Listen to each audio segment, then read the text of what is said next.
All right, thanks guys for being here.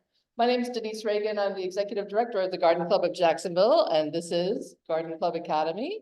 We're so happy to have several really knowledgeable experts here to talk about lots of different things. First on our list today is Rhonda Gracie of UNF Botanical Garden. She's going to talk to you about Florida-friendly landscaping and dispelling some myths. We have several more today. They're all little 15 minutes presentations, so you can drop in and out as you like. And now I'm going to hand it over to Rhonda. Pardon me. You are on camera here. So okay, is it set up for the slideshow? Yes. Or okay. So yeah, you just. All right, cool. All right, so I'm If you're going to be on camera, like I need you over the camera. here. Sorry. My apologies. Okay, that actually makes it a little easier because now I can hit the buttons. Okay, that makes sense. I'm sorry. Blonde roots don't typically tickle the brain, but whatever. It was a late night last night. It was my husband's anniversary. So I'm going to talk to you a little bit about 5 easy hacks for transforming your yard into Florida friendly. At the UNF Botanical Garden, we employ all of these practices and then some. We have 10 of our gardens are certified Florida friendly gold. We have the most Florida friendly gold certified gardens in the state, and we plan on adding more. We have a campus of 1,600 acres and responsible for all of it except for housing and athletics. If I did not do these principles, we would not have the botanical gardens that we have. I started out with 35 employees. I'm down to 16. And a 5% budget cut for the last 5 years. For my maintenance, I do not have a botanical garden budget. I created the botanical gardens with our maintenance using these hacks. So what is Florida friendly? It's an integrative approach to maintaining an attractive, colorful, and diverse garden. It's wildlife friendly, and it provides a whole lot less work than a traditional yard. You should not be spending hours on end in your garden. Ideally, you want to spend less than 20% of your time in your garden once it's established. So I'm not going to lie to you, those first 2 years of establishing a garden, you've got a weed seed bank. That's going to be pretty labor intensive in the beginning if you don't properly prep for it to dispel that. But once it's established, you really should be able to just kind of forget it and just go out twice a year like I do in my own yard at home as well as on campus, where I just do a little bit of maintenance just to tidy it up. And then the main goals are to conserve water and protect the water quality. So everyone in Florida lives within 60 miles of an ocean, 75% within 30 miles of a beach. Misuse of fertilizer and pesticides are some of our biggest problems. That's why there's a lot of really strong ordinances, and especially in Central and South Florida, that will be coming to us. And 60% of our fresh water is used for irrigation. 92% of everybody in the state of Florida, water consumption, whether it's irrigation, food, bathing, comes from our aquifer. We're in our 3rd layer. We need to do a better job of preserving that water. And then all of our storm water, the rainfall that hits the hard surfaces, are going into those storm drains. That was designed initially to move water very quickly off a roadway so you didn't hydroplane and into the water bodies. And they go straight into those rivers and fisheries that cause fish kills because it's picking up all the pollutants along the way because it's not treated ahead of time. So we want to fix all of that. And we can do it with the 9 principles. So we've got right plant, right place. I got 15 minutes. Sorry if I'm talking fast. Water efficiently, fertilize appropriately, mulch, attract wildlife, manage yard pests, recycle, reduce storm water runoff, and protect the waterfront. I do classes that go into depth, especially when it comes to reducing stormwater runoff, where I teach you how to build bioswales and rain gardens. And that's a way of filtering water that's rainwater coming off of hardscapes and surfaces and putting it back into our groundwater and recharging the aquifer rather than going untreated into those bodies of water I talked about. There's different types of Florida friendly recognitions. There's home, commercial, silver and gold levels. They're valid for 24 months. Again, I have 10 of my gardens are certified gold. We're looking at recertification for several coming up. And then there's new construction. A couple of my gardens that are gold will now go to silver, and we'll talk a little bit more about that and why. The real thing here, though, isn't about getting the certifications. It's making sure that you're applying these principles, as many as you possibly can. So whether you can get gold or not, employ as many of these protective principles as you can. So removing prohibitive species is number one. I know I said it's 5 easy hacks. This one's probably the hardest of the 5. It's not always easy. The picture up here is coral ardesia. We are actually doing a coral ardesia roundup on April 19th. We'll have several more planned. That's on Friday. We're working with the Army Corps of Engineers because we have a pretty prolific stack of a stand of coral ardesia. There's some other bad guys too: Chinese tallow, Brazilian pepper, Chinese ligustrum, heavenly bamboo, known as Nandina for a lot of people, lantana, Mexican petunia, which they, I guess, prefer us to call it Britons, and there's a new name for it now too. And then Japanese honeysuckle, asparagus fern, and woodilia. So that's a picture of coral ardesia. It's a really pretty plant.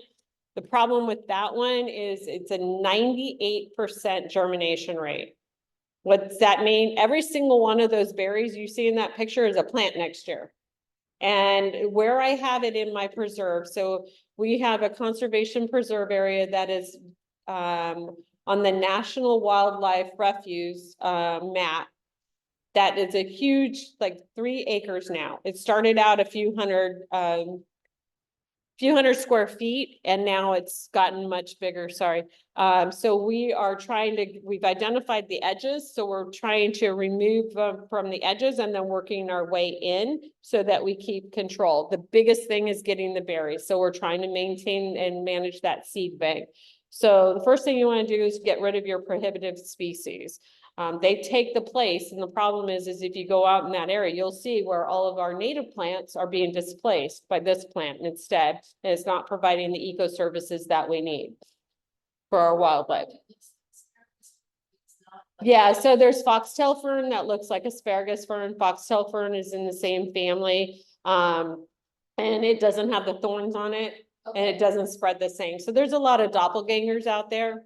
Yeah, and then there, the Florida Plant Society has a really great website, and they have what they call alternatives.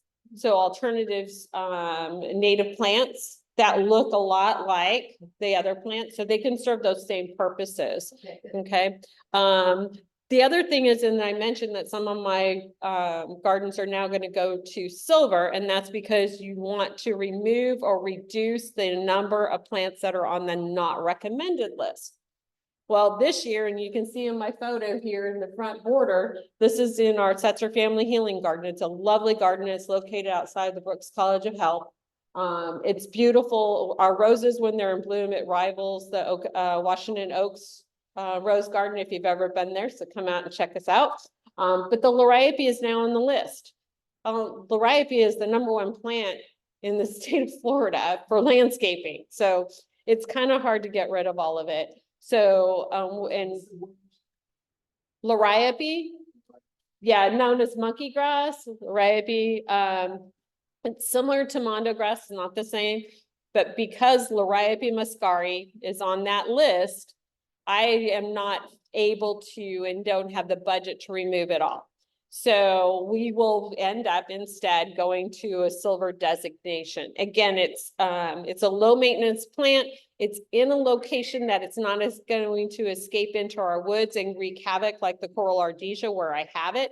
If I have it in a location that's near our wildlife areas, then I am making a conscious choice of removing it and replacing it in those locations. The grass. Yes, that's this. And they use that all landscaping. Yeah, it's kind of, it borders that area right there. And what you can do is you can set up an appointment with UF Bifus, and Stephanie here is with Florida Friendly. And they will come out, come on in. And they will do an assessment of your yard and let you know what you need to do to get certified. Again, the goal is really though applying as many of these principles as you possibly can, okay? And then add native. So we've got some people here. Now, one of the newest things that came out, this wasn't there last year as far as I remember, is that you now have to have 25% of your yard planted with native plant species. This was not a requirement before. It was just anything on the Florida friendly plant list, that approved list. So 25% you need to add, which is good because you want to do that because you want to have something for all your bugs and your wildlife to eat. That helps you with that circle of life. So how many of you bought plants and you're like happy because it says it's disease and pest resistant, right? Everybody's like, yeah. Well, guess what?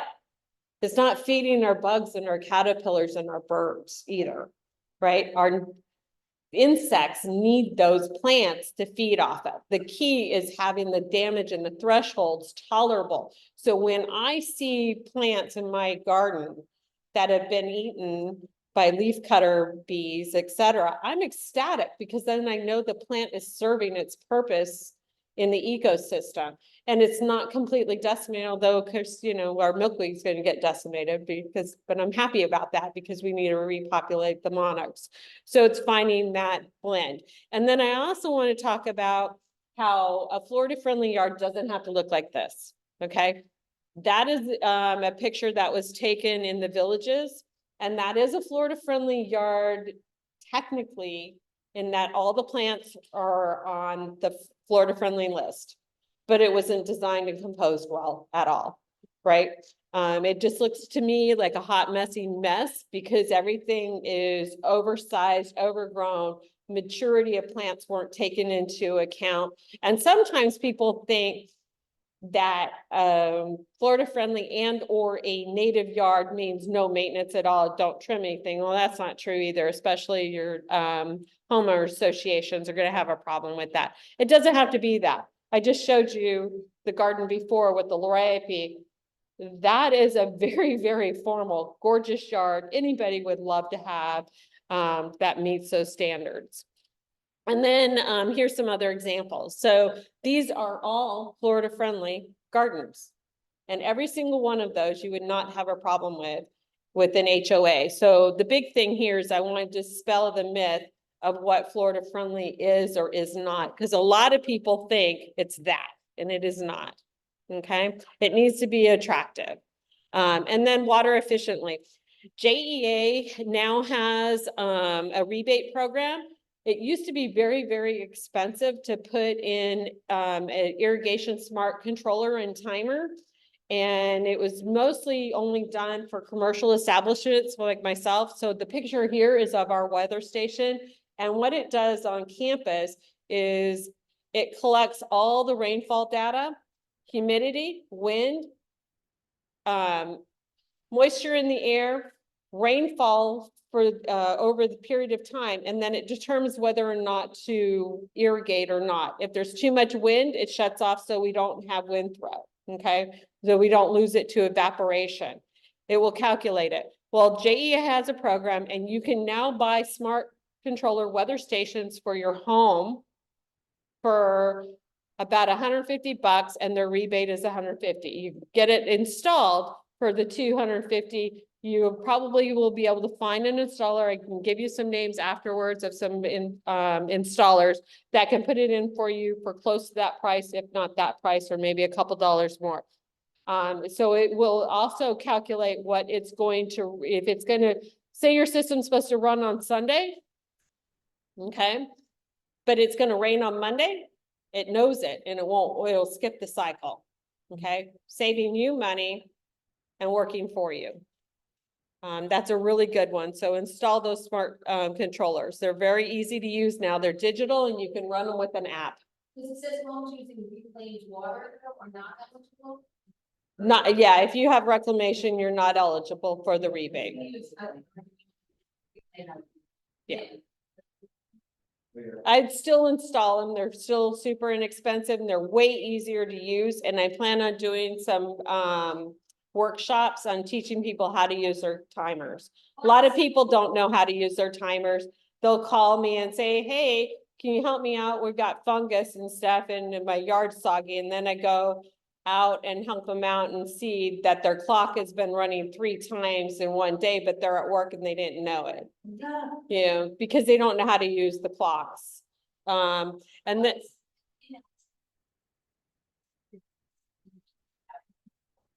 Because they yeah, it's a separate reclamation program. Yeah, it's reclamation water. Okay, and then mulch. So the fourth hack is making sure that you're mulching properly and you're going with a 2 to 3 inch depth. And you want to say no to cypress and volcano mulching. I'm going to tell you right now, I would not use any mulch other than pine straw or pine bark mini nuggets. The University of Florida has done studies.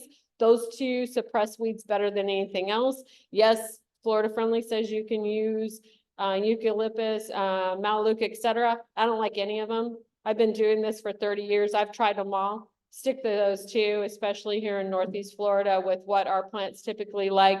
You can't go wrong.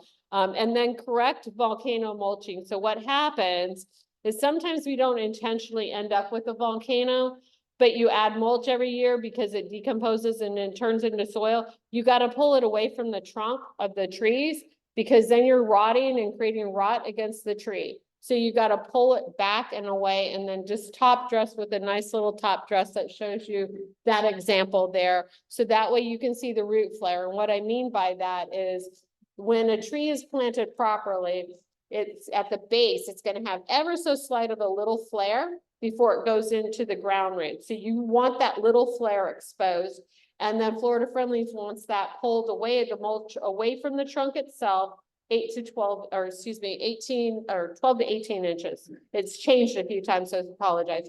12 to 18 inches from that trunk, and that will help to prevent the negative effects of volcano mulching. You also want to do that on your shrubs. On that case, and you're going to keep it from the stems of the shrubs 2 to 3 inches away is a good idea. And then recycle your yard waste. So I'm out of time, but you're going to take up and use things like when you have grass cuttings and clippings, you're going to mulch them. If you're trimming trees, cut them into little pieces, throw them on the ground, let your songbirds use them to build nests or lizards, etc. They'll decompose, they'll turn into the nutrients that your plants need. Okay. And then we talk about, and then reducing stormwater. I talked about that already with pore services with, you can create bioswales, rain gardens, and on your downspouts, this is actually my yard here. So you can see where I have rocks and gravel that's permeable, that it collects and it goes into what's an actual rain garden, and it gets it back into the ground. It's not going onto my driveway. It's being retained on site. Okay. And that's all the time I have. Thank you guys very much. I appreciate you. You said there are 10 gardens at the campus? No, we have 27. 27. It's the entire, whoopsie. Yeah. It's the entire campus.